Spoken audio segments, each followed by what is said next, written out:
मालूम है विनय दुबे निकल कर आएंगे, क्योंकि सच को आप नहीं दबा सकते।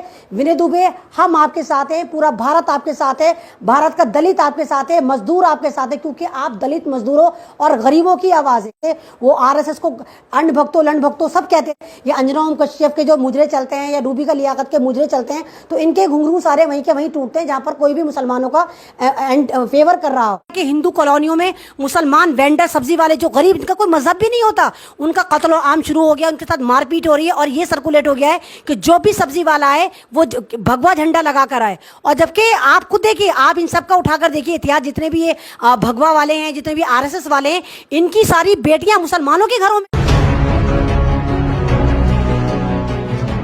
जी अस्सलाम वालेकुम, मैं अमन रिजवी। जय भीम, जय संविधान। आज आपके सामने मैं फिर हूँ। जिस तरह आप लोग देख रहे हैं कि विनय दुबे भाई को जिस तरह पकड़ा गया या उनको एक तरह से मोहरा बनाया गया, उनको चुग्गा बना के ये बीजेपी सरकार ने यूज़ करा है, मैं आज आपको बताऊंगी कि आप प्लीज़ विनय दुबे साहब की आवाज़ बनिए। वो हमारे भाई हैं।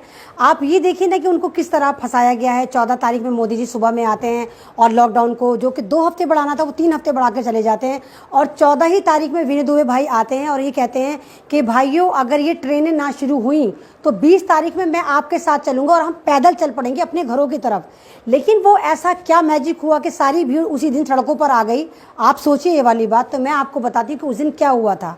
जैसे कि आप लोग जानते हैं कि लॉकडाउन सुप्रीम कोर्ट ने कह दिया था कि 14 अप्रैल में खुलेगा, और रेलवे की साइट सारी खुल गई थी। रेलवे साइट कोई बंद नहीं हुई और रेलवे में बुकिंग जारी थी। आपको पता है ये कितना बड़ा स्कीम हुआ है रेलवे का। रेलवे के 39 लाख टिकट बुक हो चुके थे, सारी की सारी बुकिंग थी। अगर ये लॉकडाउन आगे बढ़ना था तो क्या मोदी जी को नहीं पता था? क्या सेंट्रल गवर्नमेंट को नहीं पता था? रेलवे को नहीं पता था कि ये लॉकडाउन जो है आगे बढ़ेगा? या मोदी जी 14 में आते हैं और तभी कहते हैं कि भाइयों लॉकडाउन आगे बढ़ता है? तो यानी कि सब चीज़ें सबको पहले पता थी। लेकिन इनको एक आखिरी स्कैम और करना था जो इन्होंने करा। आप 45 लाख को 45 लाख यानी कि 39 लाख को आप मल्टीप्लाई अगर 500 से भी करें तो सोचिए अरबों का घोटाला हो गया। और जितने भी रिजर्वेशन हुए हैं, जिन लोगों ने रेलवे में रिजर्वेशन करे थे, लोगों ने मजदूरों ने, लोगों ने अपनी अपनी स्टेट में जाने के लिए रिजर्वेशन करे थे, उनके पास 15 तारीख में ही एक एसएमएस आया कि आपके टिकट कैंसिल हो गए और कोई पैसा किसी का वापस नहीं आया। जब लोगों ने रिजर्वेशन करा था तो ये तो पता नहीं था कि ट्रेनें चलेंगी नहीं चलेंगी। मोदी जी ने लॉकडाउन को कहा, मोदी जी ने ये थोड़ी कहा ट्रेनें नहीं चलेंगी। जब लोगों के टिकट जो थे कंफर्म हो गए थे तो जाहिर सी बात है कि जिन लोगों ने टिकट लिए थे वो रेलवे स्टेशन की तरफ को जाते और वो गए, क्योंकि गवर्नमेंट ने ये भी कहा था और रेलवे ने एक एडवाइजरी निकाली थी, अगर आप देखिए जाकर, कि 4 घंटे पहले आप लोग स्टेशन पर आ जाएं ताकि आपकी स्क्रीनिंग हो सके कोरोना को लेकर। तो विनय दुबे को सिर्फ इन्होंने यूज़ कर लिया, उनको मोहरा बना दिया। विनय दुबे का तो उससे कोई लिंक ही नहीं था। उनको पकड़ के जेल में डाल दिया। इनका जो मंशा थी, क्योंकि वो हर वक्त नाप में दम करे रहते थे, वो सेंट्रल गवर्नमेंट से सवाल करते थे, वो आरएसएस को अंड भक्तों लंड भक्तों सब कहते थे। इस वजह से विनय दुबे को इनको जेल में डालना था। लेकिन सारा का सारा स्कैम हुआ है। ये रेलवे में बहुत बड़ा घोटाला हुआ है। 39 करोड़ का जो इन्होंने टिकटिंग करी है, रिजर्वेशन करें, वो पैसा गरीब का था, आपका था। आप सवाल करें। और मैं आपसे कहती हूँ, आप विनय दुबे की आवाज़ बनिए। अपने अपने चैनल पे, अपने अपने फेसबुक पे, जो भी चला रहे हैं यूट्यूब चैनल वालों से मेरी हाथ जोड़ के रिक्वेस्ट है कि आप विनय दुबे की आवाज़ बनिए। और आम पब्लिक जो मुझे सुन रही है वो प्लीज़ फेसबुक पे विनय दुबे की आवाज़ बनिए, ट्विटर पे चलाइए #विनय दुबे, हमें विनय दुबे चाहिए। और आपने जिस तरह देखा कि महाराष्ट्र में जो सरकार है वो शिवसेना की सरकार है। उद्धव ठाकरे साहब जो हैं वो बेशक हिंदू सेना को प्रमोट करते हैं, शिवसेना के हैं, हिंदू लोगों के लिए हैं, लेकिन आज तक का रिकॉर्ड है कि उन्होंने मुसलमानों का भी बुरा नहीं करा, मुसलमानों को भी साथ लेके चलते हैं। यही वजह है कि बीजेपी के पेट में मरोड़े उठते रहते हैं। ये जो मुजरे वाले मीडिया है, इसका जो ये जो वहाँ पे मुजरे करती है, ये अंजना ओम कश्यप के जो मुजरे चलते हैं या रूबी का लियाकत के मुजरे चलते हैं, तो इनके घुंघरू सारे वहीं के वहीं टूटते हैं जहाँ पर कोई भी मुसलमानों का फेवर कर रहा हो। तो जिस तरह उन्होंने करा तो इन्होंने इसको भी वहाँ पर दिखा दिया कि देखो यहाँ पर मस्जिद थी। अरे जाहिलो, हर स्टेशन के पास, जितने भी भारत में रेलवे स्टेशन है वहां पर हर स्टेशन के पास एक मस्जिद होती है। अगर तुमने दिखाया था कि मस्जिद है तो ये भी दिखा देते कि मस्जिद में कितने लोग हैं। और मैं ही सवाल करती हूँ, मैं अमन रिजवी हूँ, मुझे लाखों करोड़ों लोग जानते हैं। आज मैं अगर एक कॉल करूँ 10 लोग भी नहीं आएंगे सड़कों पर निकल के। अगर मैं कहूँ आओ सड़कों पर आओ, 10 बंदे भी नहीं आएंगे। जब विनय दुबे ने 20 को बोला था कि 20 मार्च को आप आइए, तो ऐसा क्या मैजिक हुआ था कि पब्लिक 14 अप्रैल में ही सड़कों पर आ गई थी। तो ये सारा का सारा गेम है, ये आपको बेवकूफ़ बनाया जा रहा है और कुछ नहीं है। तो विनय दुबे साहब की आप आवाज़ बनिए, सब विनय दुबे के लिए दुआ करिए। और मुझे मालूम है विनय दुबे निकल कर आएंगे, क्योंकि सच को आप नहीं दबा सकते। विनय दुबे, हम आपके साथ हैं, पूरा भारत आपके साथ है, भारत का दलित आपके साथ है, मजदूर आपके साथ है, क्योंकि आप दलित मजदूरों और गरीबों की आवाज़ हैं। मैं भी दलितों की आवाज़ हूँ। मुझे ये कहने में ज़रा सा संकोच नहीं है कि मैं अमन चौधरी हूँ, मैं अमन बौद्ध हूँ, मैं अमन कुमार हूँ, क्योंकि मैं इंसानियत को सबसे ऊपर रखती हूँ, मजहब को बाद में रखती हूँ।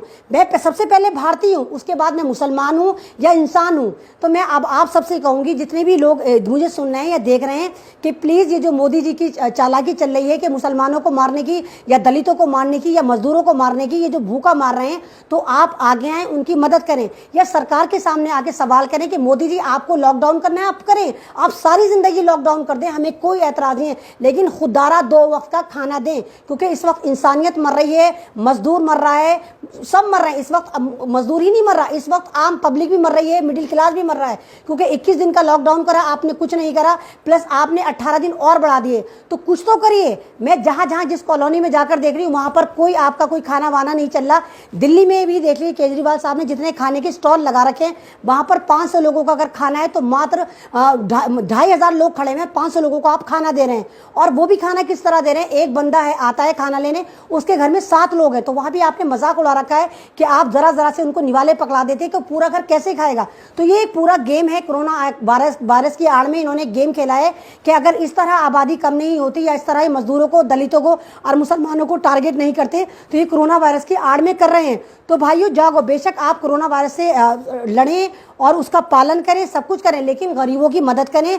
आप मदद को आगे आएँ, जितने लोगों के पास पैसा है प्लीज़ आप गरीबों के लिए डोनेट करें और विनय दुबे की आवाज़ बने। विनय दुबे, मैं अमन रिजवी तुम्हारे साथ हूँ और सारे यूट्यूब चैनल तुम्हारे साथ हैं, नेशनल वॉइस तुम्हारे साथ है, द नेशन वॉइस चैनल तुम्हारे साथ है, लोकतंत्र चैनल तुम्हारे साथ है। और मैं लोकतंत्र के माध्यम से तुम सबसे कहना चाहती हूँ कि प्लीज़ विनय दुबे की आवाज़ बने। उन्होंने कहा था कि 20 मार्च में मैं मजदूरों को लेकर चलूंगा और हम पैदल निकल पड़ेंगे। उन्होंने कोई जगह नहीं बताई थी। तो वो आप खुद सोचो ना कि वो स्टेशन पे ही आके क्यों जमा हुए और मीडिया वहां पर पहले से कैसे तैयार खड़ा हुआ था, एबीपी पहले तैयार खड़ा हुआ था।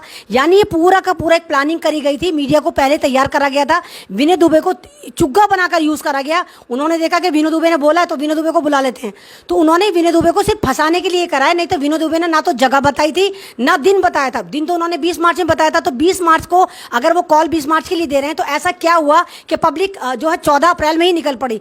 वजह साफ थी, 14 अप्रैल में वो इसलिए निकली थी क्योंकि उनके रिजर्वेशन हो चुके थे और वो स्टेशन की तरफ अपने घर जाने के लिए जा रहे थे। और क्यों ना जाएं भाई, जब आपका दलाल मीडिया, आपका दवाइफ मीडिया, मोदी जी तो मौत बांट रहा है, लोगों को डरा रहा है कि कोरोना वायरस से मर जाओगे, तो बंदा क्या करेगा? बंदा यही तो करेगा ना कि जब हम मरने वाले हैं तो कम से कम अपनी जिंदगी का आखिरी वक्त अपनी फैमिली के साथ गुजार लें। तो आप कर क्या रहे हैं? किस तरह की राजनीति आप कर रहे हैं? आपने पूरे भारत को बर्बाद कर दिया है। जैसे मोबाइल हम रिसेट नहीं करते हैं, मुझे बिल्कुल भारत को आपने फॉर्मेट मार दिया है, रिसेट कर दिया है, 0 GDP कर दी है। हमें पहले में 25 साल कहती थी, अब हम बिल्कुल 100 साल पीछे चले गए। 100 साल भी अगर मोदी सरकार ने हमें जिंदा छोड़ा तो हमें कम से कम 100 साल लग जाएंगे उसी पटरी पर आने की। वीडियो तो वायरल हो रही है, लेकिन वो वीडियो वायरल ऐसे हो रही है कि वीडियो जो है वो उनकी पिछली दफा भी शायद वो पकड़े गए होंगे, तो वो वीडियो शायद गलती से लोगों ने अपलोड करी होगी। और विनय दुबे तो खैर मुजरिम है ही नहीं। और सबसे बड़ी कमाल की बात देखिए, विनय दुबे को किसी पुलिस ने नहीं उठाया, उनको साइबर पुलिस ने उठाया। यानी उन पे साइबर कैफे का साइबर इल्जाम लगाया कि साइबर के उसमें दोषी पाया गया। तो साइबर वाले भी पागल ही होंगे अगर देखेंगे। जब मैं अगर आपसे कहती हूँ आप 20 तारीख में आइए, अगर बंदा 14 तारीख में ही आ जाता है तो आप उसकी खुद देखो ना कि कितना उसमें मिसकोट हुई है। कहीं ना कहीं बहुत बड़ा षड्यंत्र रचा गया है, विनय दुबे को फंसाया जा रहा है। तो आप सभी जो भी मुझे सुन रहे हैं, मैं यही कहूंगी, प्लीज आप सब विनय दुबे की आवाज बनिए, दलित समाज विनय दुबे की आवाज बने, क्योंकि विनय दुबे आपकी आवाज थे, वो गरीबों की आवाज थे, वो मजदूरों की आवाज थे, वो हमारे लिए, वो आपके लिए लड़ रहे थे। जिस तरह मैं आपके लिए खड़ी हूँ, गरीबों के लिए खड़ी हूँ, दलितों के लिए खड़ी हूँ, मजदूरों के लिए खड़ी हूँ, वाल्मीकि के लिए खड़ी हूँ, ऐसे ही विनय दुबे भी खड़े हुए थे। तो आप प्लीज सब जितने भी मुझे सुन रहे हैं, आप विनय दुबे की आवाज बनिए, उनको रिलीज कराने के लिए गवर्नमेंट पे प्रेशर डालिए। एक सवाल मैडम आपसे मेरा ये है कि सरकार जो है लगातार उन क्रांतिकारी लोगों को उठा के जेल में डालती है, जैसे कि जामिया के मिरान हैदर हो गए और ये विनय दुबे हो गए महाराष्ट्र से, और डॉक्टर कफील के बारे में आपने सुना होगा। तो सरकार ऐसे क्रांतिकारी लोगों को ही क्यों पकड़ती है जेल में डालने के लिए? सर भारत की दुर्दशा इन्होंने ये कर दी है ना कि जिसकी लाठी उसकी भैंस, यानी ये मारते रहें, पीटते रहें, कत्ल करते रहें, हम कुछ ना बोले। कभी हमें मॉब लिंचिंग पे मारें, कभी गाय के नाम पे मारें, कभी हमें गोबर के नाम पे मारें। अब जाहिर सी बात है कुछ लोग तो इसकी आवाज़ उठाएंगे। तो डॉक्टर कफील ने उसकी आवाज़ उठाई थी जब यूपी में 90-95 बच्चे मरे थे, ऑक्सीजन बंद कर दी गई थी। तो जब डॉक्टर कफील ने आवाज़ उठाई थी तो योगी जो टकलू नंबर 2 है उसने उनको पकड़वा के जेल में डाल दिया था। आज तक वो जेल में है। तो वैसे तो ये कहते हैं डॉक्टर भगवान होता है, तो कैसे हो इंसान हो तुमने अपने भगवान को जेल में डाल दिया। जबकि डॉक्टर कफील के खिलाफ इनके पास एक भी केस नहीं है, उसके बावजूद इन्होंने उन पर रसूखा लगा दी। ऐसे ही मीरान हैदर को दिल्ली सरकार ने क्या किस में डाला कि जी उन्होंने तो दिल्ली दंगे हुए थे उसके मास्टरमाइंड थे।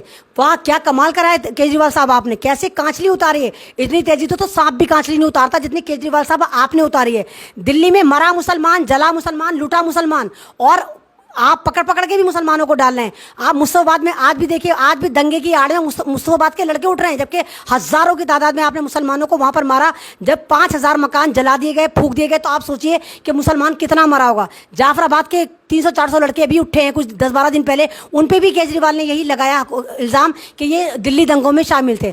और जो दिल्ली दंगे में इनको शामिल नजर नहीं आ रहे, तो इनका जो तवायफ मीडिया जिसने मुजरा कराया है कि तबलीगी जमात पे जो उन्होंने मुजरा करना शुरू करा था, तो अब भी तबलीगी जमात के जो जिंदगी में कभी जमात में भी गए थे उन लोगों को भी हजारों मुसलमानों को पकड़ पकड़ कर पता नहीं कहाँ ले जा रहे हैं और इंजेक्शन लगा रहे हैं कोरोना के, और कह रहे हैं कि तुम्हें कोरोना है, जबकि कोरोना नहीं है। बुलंदशहर में भी ऐसा ही हुआ। बुलंदशहर से पुलिस आती है, लड़कों को उठाती है, कहती है कि सिर्फ गवर्नमेंट को दिखाने के लिए हम तुम्हें स्कूल में रख रहे हैं, हमें मालूम है तुम्हें कोरोना नहीं है। उसके बाद न्यूज़पेपर छापता है कि कोरोना के पेशेंट भागने शुरू हो गए। तो ये एक स्ट्रैटेजी है, ये सिर्फ एक मुसलमानों के अंदर टेरर पैदा कर रहे हैं, क्योंकि जैसे दलितों को तो ये वैसे भी कहते हैं अछूत हैं और सोशल डिस्टेंस, सोशल बॉयकॉट कर रखा है। अब मुसलमानों का सोशल बॉयकॉट इन्हें कैसे करना था, तो मुसलमानों का सोशल बॉयकॉट करने के लिए इन्होंने उस वायरस को ही मुसलमान करके जिहादी बना के कह दिया कि मुसलमान लेकर आए हैं। और आलम यह हुआ है कि हिंदू कॉलोनियों में मुसलमान वेंडर, सब्जी वाले जो गरीब, इनका कोई मजहब भी नहीं होता, उनका कत्ल आम शुरू हो गया, उनके साथ मारपीट हो रही है। और ये सर्कुलेट हो गया है कि जो भी सब्जी वाला है वो भगवा झंडा लगा कर आए। और जबकि आप खुद देखिए, आप इन सब का उठाकर देखिए इतिहास, जितने भी ये भगवा वाले हैं, जितने भी आरएसएस वाले हैं, इनकी सारी बेटियां मुसलमानों के घरों में। तो आप कौन से वाले मुसलमानों को खिलाफ नफरतें बांट रहे हैं? पहले तो अपनी बेटियों को संभालो ना। जब तुमसे तुम्हारी बेटियां नहीं संभली, सबको पसंद भी मुसलमान ही आते हैं और आतंकवादी भी मुसलमान होता है, तुम्हारा राशन पानी मुसलमानों के बगैर चलता भी नहीं है। तो कौन से वाले तुम राजनीति कर रहे हो, इनसे पूछो। और कहाँ है वो भगत गोबर भगत? अब करो ना लव जिहाद, सारा का सारा तुम्हारे जितने भी आरएसएस वाले हैं, सबकी बेटियां मुसलमानों के घर में हैं। तो क्यों है, सवाल करो। सारे के सारे जाके वहां पर जाके करो ना सब इनका, जो तुम मॉब लिंचिंग कर दो, करो, मारो अपने अपने लीडरों को। तो मैं यही कहूंगी, ये नफरत की राजनीति करना बंद करें प्लीज, इंसानियत को बचा लें। इस वक्त इंसान मर रहा है और भूख से मर रहा है। मोदी जी की जो हुकूमत है, ये एक कोरोना की आड़ में जो उसने 95 करोड़ लोगों को, 95 करोड़ भारतीयों के लिए एक गेम खेला है कि कोरोना से नहीं मर रहे तो चलो भूख से मार देते। अरे क्या पहले भारत में कोई नहीं मरता था? अब जो भी मरेगा ये कोरोना का ठप्पा मार देते हैं। अभी कोरोना से तो इतने मरे भी नहीं होंगे जितने हजारों भूख से मर रहे हैं और मरने शुरू हो गए, लेकिन वहां पर कोई सुनवाई नहीं है। आप टीवी पर आते हैं, 2 हफ्ते बढ़ा दिया, 3 हफ्ते बढ़ा दिया, तो कुछ करिए भी। तो आप सारी जिंदगी कर दीजिए लॉकडाउन, कोई परवाह नहीं है, लेकिन बंदे को 2 वक्त का खाना दीजिए, गरीबों को दीजिए। आपकी जरूरत है हमें, क्योंकि आप हमारे प्राइम मिनिस्टर हैं। शुक्रिया।